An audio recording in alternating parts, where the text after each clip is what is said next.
With the coming of China's Spring Festival, local two sessions are being held across China. The ongoing events of central China's Hubei province has reviewed the past extraordinary year and drawn a blueprint for the future development.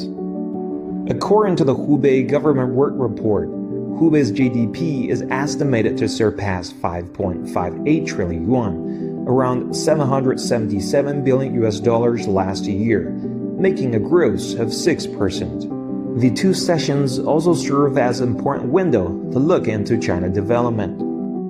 This year, Hubei has invited nearly 30 foreign guests to two sessions, including those from the US, Britain, France, Japan, Bangladesh, and other countries. I've only ever attended, Houbei People's Congress and, and the report out on this. So I've not been to the other provinces, but this year's report, I can see that Houbei did, very well.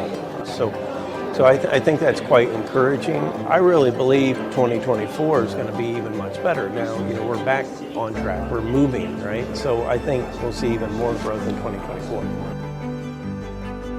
And that was a huge year, right? Like that was the year of things coming back to normal again. We have a great relationship with the government officials that we work with. They're really incredible to work with and very supportive. And as I've mentioned to other people, we serve a very specific role. We understand our role is to support the expatriate community in Wuhan. And we are 100% invested in the growth of Wuhan because our success is the success of Wuhan. Or rather, Wuhan's success is our success.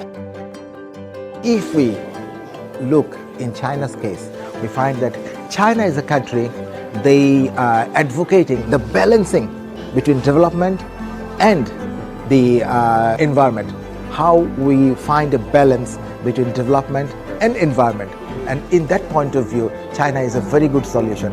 And the developing world, they're eager to learn the Chinese solution.